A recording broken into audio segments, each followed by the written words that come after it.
Olá, boa noite. Seja bem-vindo à Hora H do Agro, especial café. Essa noite que é muito importante, que nós vamos tratar um pouquinho sobre a cafeicultura. Vamos trazer aqui especialistas para conversar conosco sobre as perspectivas de mercado e também de clima. E para liderar essa noite, junto comigo e junto com os nossos convidados especiais, eu gostaria de chamar a Kellen Severo. Kellen, tá por aí?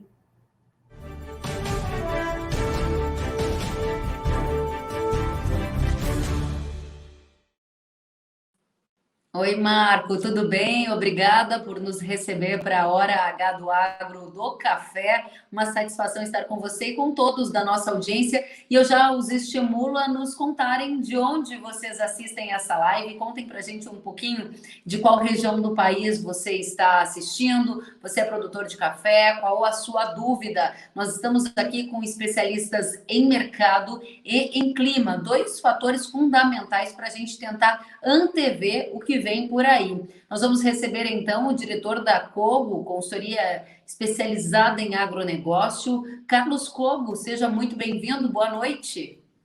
Boa noite, Kelly, boa noite a todos que estão nos assistindo e aproveita a nossa live de hoje. Muito obrigada pela companhia. Quero também convidar para o nosso bate-papo ele que é agrometeorologista, Marco Antônio dos Santos, diretor da Rural Clima. Seja muito bem-vindo, Marco Antônio. Eu que agradeço, Keren, a Ihara, é um prazer estar nessa noite aqui falando de uma cultura que eu sou apaixonado, que é o café. Então, uma honra estar aqui com vocês. Muito obrigada. Para a gente também é uma honra estar com essa audiência qualificadíssima da cafeicultura nacional e vocês sabem que o Hora H do Agro é focado naquilo que importa. Então vamos direto trazer os nossos convidados para essa mesa de discussão e fazer um bate-bola com a interação da nossa audiência. Começando já com notícia quente, há pouco a ministra da Agricultura trouxe dados atualizados sobre efeitos das geadas na expectativa de produção brasileira. O Carlos Cogo acompanhou tudo de perto e já antecipa para todos nós qual o cenário que vem por aí, Cogo. Exatamente, Kelly. Agora, no final da tarde, né, a ministra já anunciou resultados preliminares daquele levantamento de técnicos que estão a campo buscando quantificar os prejuízos decorrentes das geadas que ocorreram nesses 2 meses anteriores. E ela divulgou apenas um número inicial, são perdas, então, estimadas entre 18% a 20%. Né? Lembrando que 18% a 20% em relação ao potencial produtivo da safra 22-23, a qual seria uma safra de carga alta do Arábica, né? Nós estamos no ano 21-22 de carga baixa. Teoricamente, um potencial mínimo para essa safra 22-23 de Arábica seria da ordem de 49 a 50 milhões de sacas, descontando 20%, você tem uma perda aí de pelo menos 10 milhões de sacas. É um número muito grande e vai ter grandes reflexos sobre o mercado internacional de café. Muito bem, a gente vai trazer já na segunda rodada o impacto disso, né, Cogo, na formação de preços, uma expectativa de oferta limitada, um mundo saindo de uma pandemia para uma retomada global, é assunto para a próxima rodada, porque antes de chegarmos na expectativa de preço, a gente precisa saber se essas ondas de frio que geraram geadas já ficaram para trás. Marco Antônio, eu sei que você já nos antecipou que há riscos de frio tardio ainda em 2021. Isso pode atingir a cafeicultura brasileira? Seja bem-vindo. Olha, Keren, não, eu acho assim um pouco difícil, os modelos ainda não enxergam geadas, temos 3 entradas de massa de ar polar, uma agora um pouquinho mais branda, vai ficar mais no sul, né? Não chega nem perto aqui das áreas cafeeiras. Meados de setembro, uma nova massa de ar polar entra, derruba as temperaturas, mas nada ao ponto de levar geadas, e está mostrando uma também em outubro. Também fica mais restrita ao sul, acho que agora os perigos estão mais ao sul do que nas regiões cafeeiras aqui da região sudeste. Né? Então, de uma forma geral, acho que o risco é extremamente baixo agora. Bom, essa é uma boa notícia. O risco extremamente baixo para a geada, afinal de contas, a gente já está em agosto, mas com todos os problemas e desafios do clima, a gente ficava bastante apreensivo, Marco. Obrigada, Marco Antônio, por trazer essa informação para a gente já, e vamos avançar com este ritmo mesmo, porque eu sei que a nossa audiência está super interessada em saber também dos efeitos do mercado, Carlos Fogo, diante de potencial produtivo menor para a safra do ano que vem, retomada na economia global, podendo aquecer o consumo e preços historicamente altos. A pergunta é, o preço do café tem fôlego para subir mais? Qual é a sua visão? No primeiro momento, importante destacar que, embora nessa conjuntura atual ainda não tem fôlego para subir mais, o importante é fazer uma visão mais de longo prazo e olhar para a Bolsa de Nova York, a ICE West, para contratos de 2023, 2022, 2023, 2024, eles estão muito alinhados. Então, nós estamos hoje numa cotação do café na Bolsa de Nova York ao redor de, sendo o primeiro vencimento, ao redor de 190 cents de dólar por libra-peso. Os contratos de 2022 estão entre 185 e 190 cents. Os contratos de 2023 estão entre 180 e 185 cents. Então, há um panorama aí de longo prazo de cotações sustentadas exatamente por essa combinação de perdas já consolidadas, previsíveis para a próxima temporada brasileira e também já também refletindo, né, a falta que o produto brasileiro vai fazer na composição da oferta e demanda global. A gente está vindo de um ano global 21-22, em que houve, depois de alguns anos de superávit, houve um equilíbrio entre oferta e demanda global de café. Seria um alívio ano que vem a carga alta da safra de arábica no Brasil. Isso não virá. Então, nós vamos reverter esse quadro e vamos ter provavelmente um consumo global superando a produção, a oferta. Isso, evidentemente, reduz os estoques e mantém uma sustentação de preços em longo prazo. A gente está falando em que patamares de preço? Afinal de contas, as regiões são muito distintas. A gente daqui a pouquinho vai chamar o Marco para nos dizer, a audiência que está aqui representada de cafeicultores, a gente vê preços acima de R$1.000 e muitos acham que esse preço é fabuloso, mas esse é um preço que está atingindo alguns produtores e também tem um cenário de custo alto. Como é que está essa questão da margem em coco e quais são os patamares de preço que você está entendendo que são firmes? E essa é uma excelente pergunta e uma oportunidade de falar. Primeiro, do nosso lado aqui, Kelly, que nós lamentamos profundamente o que aconteceu com o cafeicultor brasileiro, né? As perdas dessa vez elas não estão tão localizadas assim, relatos de perdas onde geadas normalmente não ocorrem. O Brasil é um país que vem de histórico de 4, 5 décadas atrás, onde você tinha mais de metade da área plantada em áreas suscetíveis a geadas. Isso vem encolhendo ao longo do tempo, com migração de áreas, com novas tecnologias, produtores saindo de áreas de risco, até chegar a algo entre 20% e 25% ainda sob risco de geadas.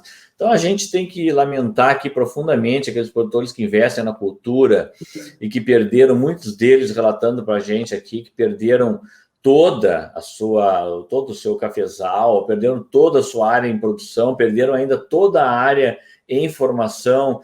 Essas perdas muito grandes, elas não o aumento do preço não diz nada para esses produtores, é lamentável. Nós aqui na consultoria e também representando aqui como consultor da Ihara, a gente se solidariza e tem uma compaixão de fato, né, de coração com os produtores, cafeicultores, que, lembrando que é uma cultura, né, é uma cultura não é uma cultura temporária, é uma cultura que você investe a longo prazo e uma perda dessas realmente leva muito tempo para recuperar. Mas respondendo a pergunta de forma objetiva, apesar de tudo, né, se o cafeicultor não teve uma perda assim tão expressiva como aconteceu nesses casos, de 50%, 60%, 40%, com o custo bastante alto, né? Mas o custo, para ter uma ideia, hoje um custo de uma lavoura de arábica, por exemplo, no sul de Minas, uma lavoura semi-mecanizada, ela tem um custo aí hoje, se você olhar o custo em dólar por hectare, é um custo bastante alto, é um custo de $3.345, né? Então, esse produtor, em função de um preço que subiu bastante, dos R$1.000 citados, Mas não considerando esse preço, sim uma média do que ele já tinha vendido e mais do que estava em aberto, esse produtor que teve essa formação de custo, nesse caso, precisaria 19,2 sacas para cobrir todo o custo desembolsado, o custo operacional efetivo dele, tá? Para um produtor da Bahia, de um café semi-densado, também arábica, irrigado, é um pouco mais, ele precisaria, até porque o investimento é maior na irrigação, ele precisaria, o break-even dele, o ponto de equilíbrio é 24,5 sacas por hectare. A partir daí para cima, ele ainda tem lucro, apesar das quebras registradas nas áreas irrigadas, evidentemente não existe. Bahia, nós estamos falando só para comparação, mas no caso de Minas, sim, é um polo onde ocorreram geadas, e o ponto de equilíbrio 19,2 sacas de 60 quilos por hectare. Muito bom, Kogo. Esse é um trabalho que o Kogo fez exclusivamente para a nossa live, então te agradeço já de antemão por trazer esses números que importam demais, afinal de contas eles balizam os cafeicultores, os tomadores de decisão que aqui estão. Agora, um ponto que o Kogo trazia e que vale de link para eu chamar o Marco Antônio para esta conversa é saber do potencial da safra a partir das chuvas, né, Marco? A gente teve dificuldades com o clima, mas a gente pode ser beneficiado por chuvas para a florada. Quando vem essas chuvas? Conta para a gente, Marco Antônio. Olha, Kelly e a todos aí que estão... Esse ano é um ano totalmente diferente do que foi 2020, né?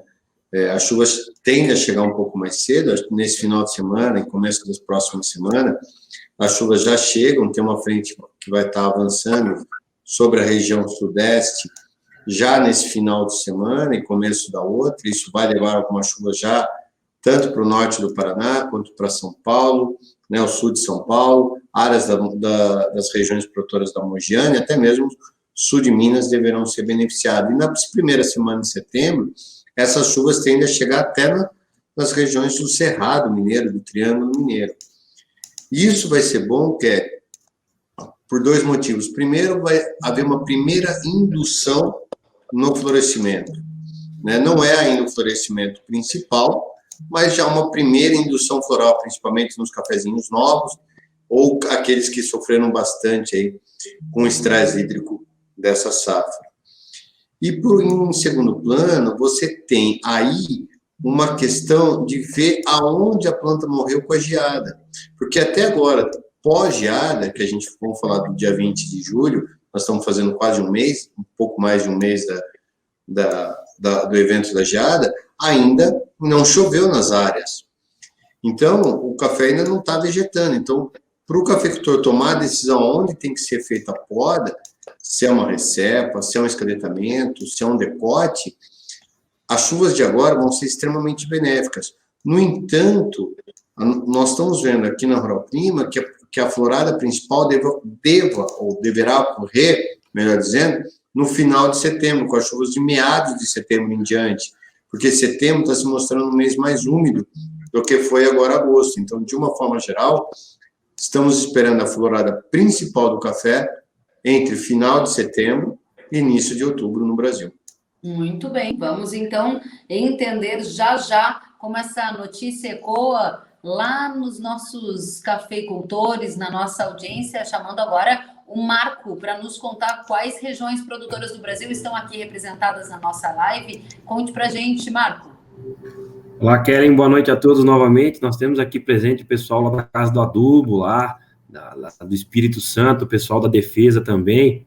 Temos também com a gente aqui o grande Asmar, um abraço, Asmar, lá do sul de Minas, região de Varginha, muito obrigado pela sua participação. E o pessoal que está enviando pergunta, né? Qual a perspectiva, Kogo, do café, pensando naquela região que não foi afetada, ali o pessoal deve investir agora, pensando ali até no café Conilon, naquela área do Espírito Santo, naquela área do sul da Bahia ali. Eles estão querendo saber, eles estão ansiosos aí, com essa perspectiva de preço. Excelente. Ótima pergunta mesmo. Primeiro, eu até vou aproveitar esse gancho da pergunta do Marco e juntar com a que eu fiquei devendo na Kelly, que é responder uma coisa, né? Em reais, o que significa essas cotações que nós acabamos de falar em dólares lá na frente, né? Então, também fizemos esse cálculo, Kelly, colocando isso numa planilha, utilizando o dólar futuro na B3 e as cotações em dólares tanto na B3 como Nova York. Só para dar um exemplo, a B3 hoje fechou com o café para dezembro de 2022 a $225 a saca, que é um valor mais alto do que está sendo praticado atualmente no mercado em dólares. Colocando numa planilha, significa que você teria, pegando o mês de maio como referência, maio de 2022, maio de 2023 e maio de 2024, a valores de hoje, com dólar futuro da B3, entre 900 e R$1.100 por saca. Ou seja, tem aí pela frente uma excelente condição de planejamento de venda antecipado, que já é uma coisa da cultura do produtor de café.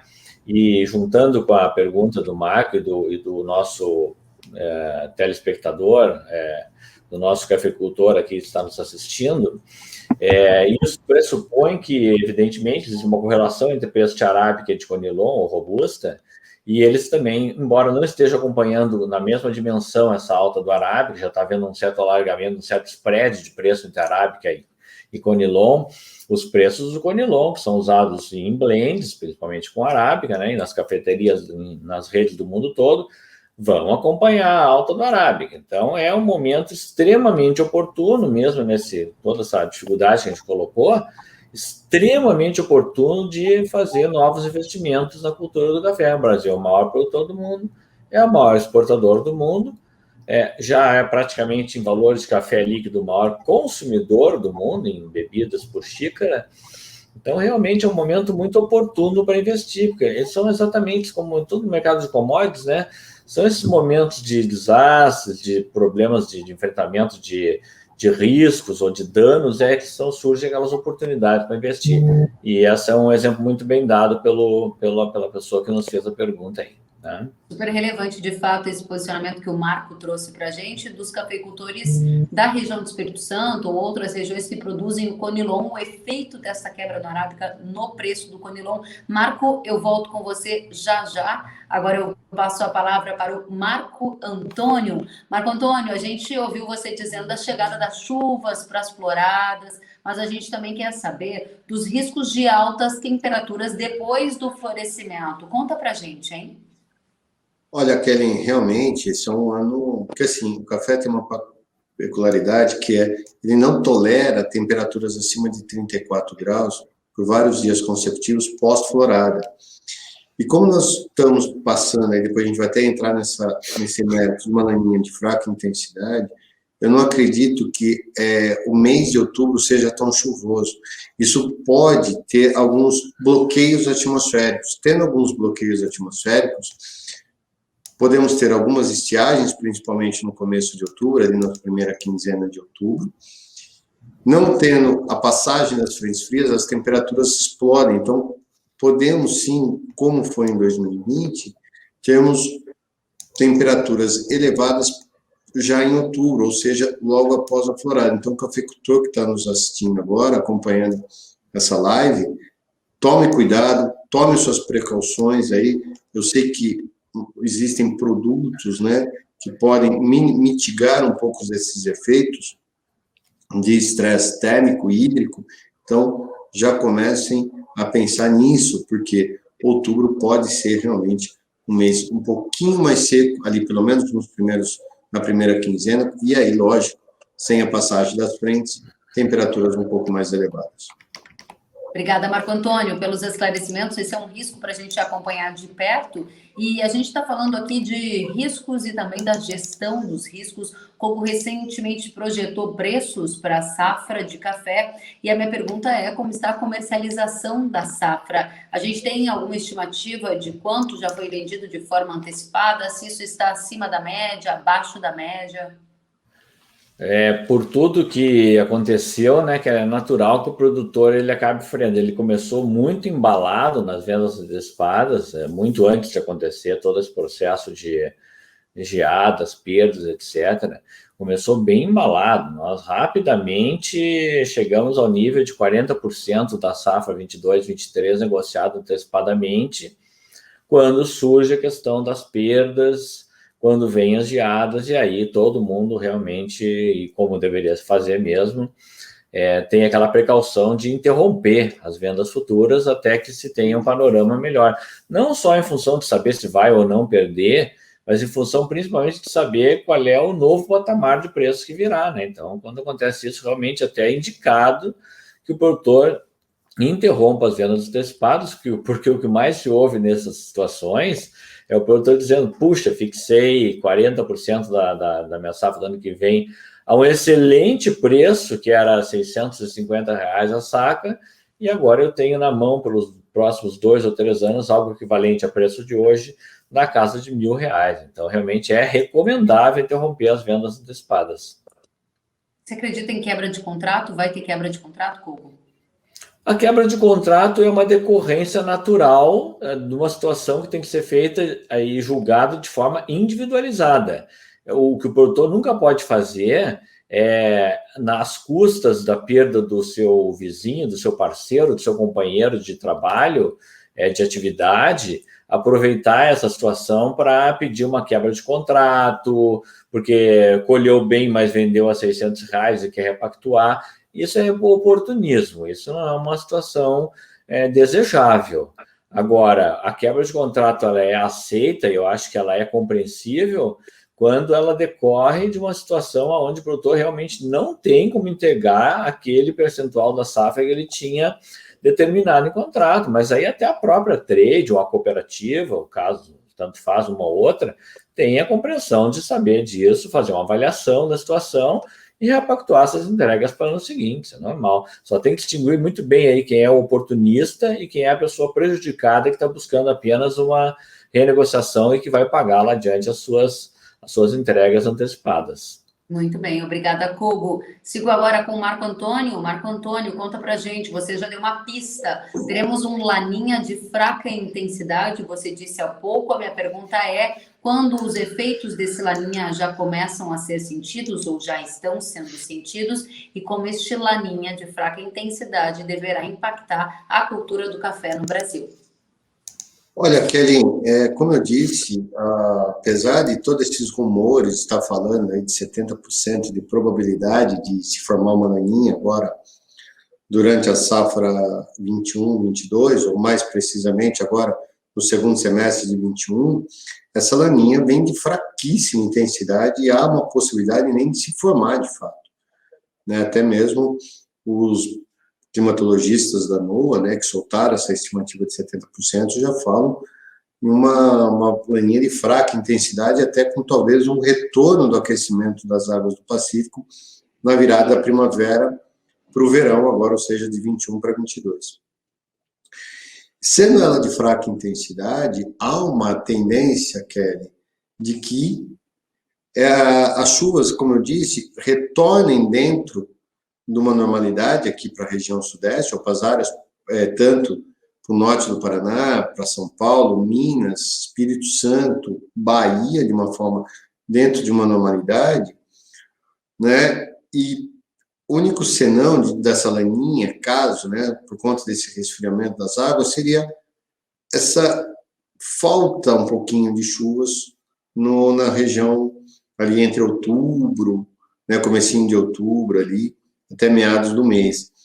Depois disso, como ela é uma fraca intensidade, quem vai ditar as regras do regime de chuvas e temperaturas do Brasil é o Atlântico. E o Atlântico está se mostrando quente, está começando a se aquecer na região sul e sudeste, e um pouco mais frio na região norte, né, na região nordeste.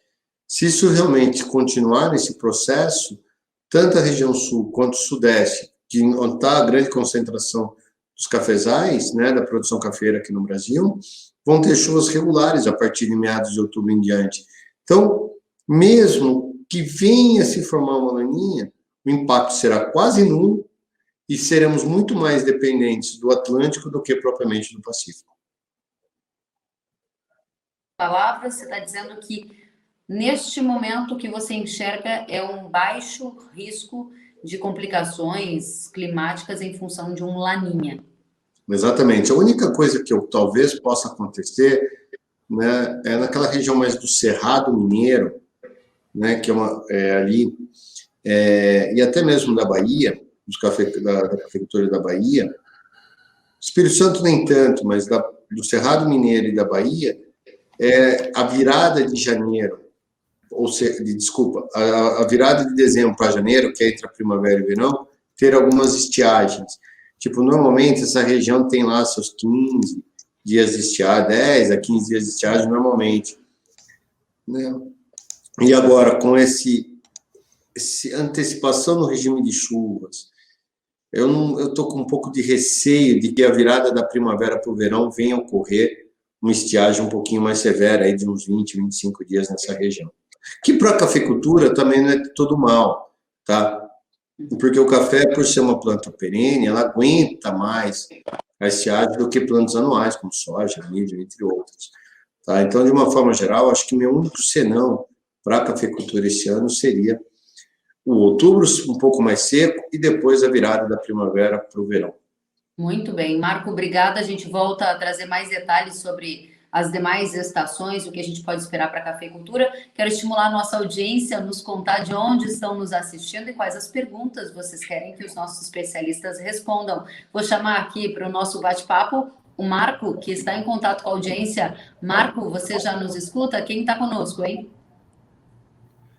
O pessoal está interagindo bastante aqui, o Eduardo Stauffer, obrigado, Eduardo, lá da AgroCP, pela sua participação e contribuição, ele que é lá do Espírito Santo, região do Café Conilon, lá também, né? Também nós temos aqui o Alexandre Pérsilos, Rosimã, também aqui da região do sul de Minas, muito obrigado aqui pela sua participação, Alexandre. Também um agradecimento especial ao Romero, aí do sul de Minas, região ali da Cochupé, muito obrigado, Romero, pela sua participação. E o pessoal está interagindo aqui, questionando, né? Nesses anos que nós temos esse tipo de interferência climática e os preços, eles movimentam, né? O cafeicultor sempre fica com aquela dúvida se ele deve continuar investindo. Por que eu pergunto se ele deve continuar investindo? Porque o agricultor, o cafeicultor, os anos que vem se passando, ele vem aumentando o uso, a adoção de tecnologia para produzir cada vez mais e melhor. Ele deve sim seguir essa tendência, né, como você falou aí dos mercados no futuro, né, ele vem adotando pré-emergentes, vem adotando fungicidas foliares, vem adotando o sistema Drench para o controle tanto de pragas e doenças no seu dia a dia, para aumentar a produção e também a qualidade do café. Como é que está a questão dos cafés especiais? Sei que você comentou, mas como é que está aquela questão da utilização de cápsula, utilização do café filtrado? Qual que é a tendência que tem no mercado aí, com essa pós-pandemia que nós estamos passando? Kelly, mando direto? Por favor. Então tá bom. Pois é, acho que isso responde basicamente à pergunta do cafeicultor. Sem dúvida vale a pena investir em tecnologia. O que aconteceu num tempo passado recente aqui? O Brasil, quando houve toda essa... Antes da pandemia, inclusive, quando houve toda essa mudança de patamares cambiais e tudo mais, o Brasil acabou investindo realmente em tecnologia. E os nossos concorrentes mais diretos, vamos pensar aqui mesmo na América do Sul, América Central, Colômbia, Honduras, El Salvador, não conseguiram fazer o mesmo movimento. Então, ficaram aí colhendo, em média, 10 sacas por hectare, num sistema aí de propriedades pequenas, enquanto que o Brasil partiu, por exemplo, no caso do Arábica, que nós estamos falando agora, para uma faixa aí de 30 a 35 sacas por hectare. Então, isso acabou nos trazendo muito mais eficiência e o mercado como um todo ele foi mudando. O consumo global de café está crescendo a uma taxa real composta de 2% ao ano nos últimos 20 anos, de forma bem sustentada. E o grande patamar realmente poderá vir quando a gente tiver o consumo aumentado de forma acelerada realmente no mercado chinês e asiático. A pandemia ela veio para trazer ou para acelerar algumas coisas que já tinha se visto em pesquisas internas aqui no Brasil feitas pela ABIC, Associação Brasileira da Indústria de Café. Por exemplo, o consumo de café do tipo torrado e moído, ele cresceu, e na pandemia se expandiu mais ainda isso, principalmente para ser consumido nos lares. Nesse meio tempo, quem perdeu espaço foi exatamente os cafés em cápsulas, onde o consumidor comprava pela praticidade, para ter nos escritórios, nas empresas. Quando o consumo se voltou muito mais para dentro de casa, se ampliou mais ainda a busca por o consumo de café torrado e moído na hora. Agora, fazendo um comparativo disso e respondendo, se é hora, não é hora de investir, o consumo na China é de 3,3 milhões de sacas de café por ano, né? Na Coreia do Sul, que é um grande consumidor de café, são 3 milhões de sacas. Só que a diferença entre a população da Coreia do Sul e da China é estratosférica, né? O chinês consome, em média, 13 xícaras de café por ano. O sul-coreano, 244, e o brasileiro, 683 xícaras por ano. Eu acho que esses números, eles falam quase que por si só, né? E é de esperar que o chinês vai chegar em algum momento, hoje com 25 a 30 mil, quase 30 mil, chegando em 30 mil cafeterias espalhadas pelas grandes capitais da China, é de esperar que o chinês chegue no patamar ao redor aí de 30 xícaras, no mínimo, por ano. Nós estamos falando de crescer 10, 15, 20 vezes o potencial. E aí, junto a isso, virão a questão dos cafés especiais. O Brasil ainda não é o maior produtor de cafés especiais do mundo. O maior produtor de cafés especiais do mundo é a Colômbia, o nosso vizinho aqui.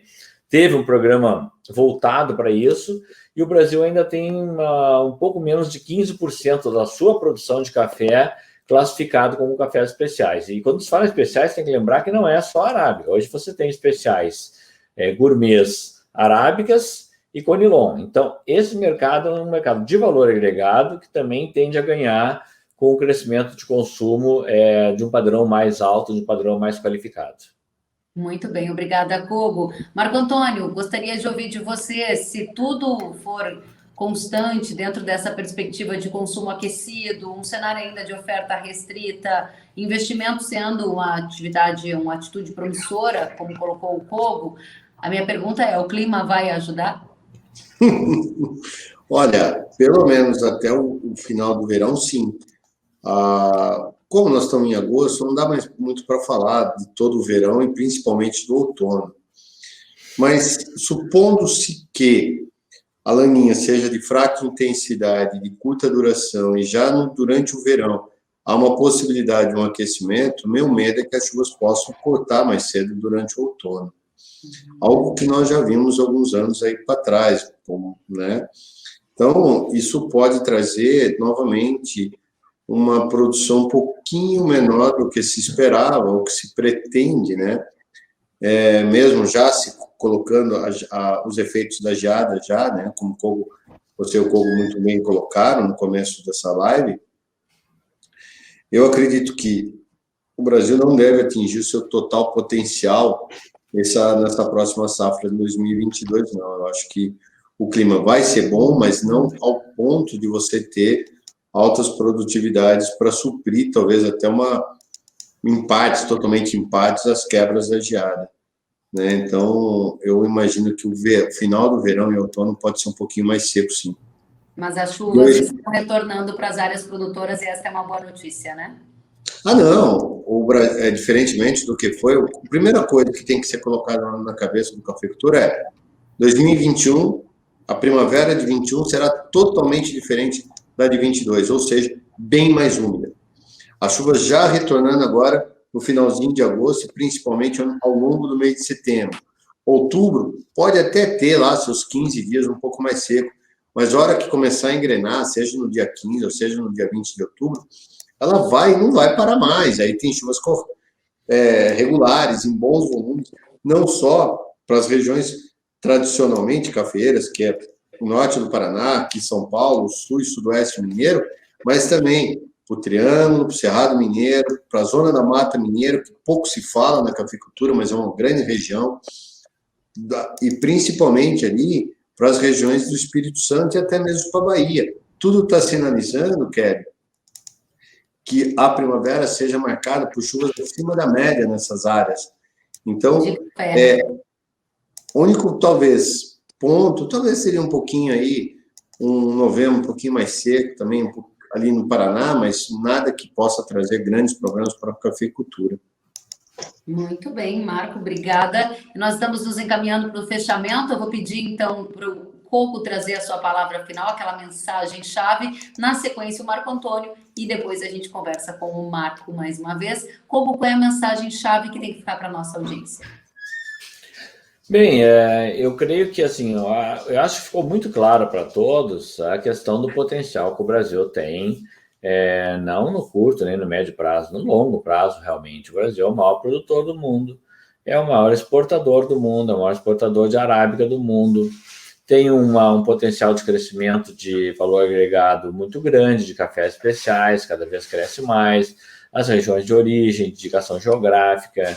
Tudo isso vem agregando valor ao negócio, que muito tempo foi repassado para fora. Ainda hoje se sente muito essa questão de você ter grandes produções de valor agregado na Europa, na Itália, na Suíça, e países que não têm uma única planta de café, né, e o Brasil acabar perdendo valor agregado em venda de café solúvel e outros formatos de café com mais valor agregado. Agora, o mercado está na nossa mão.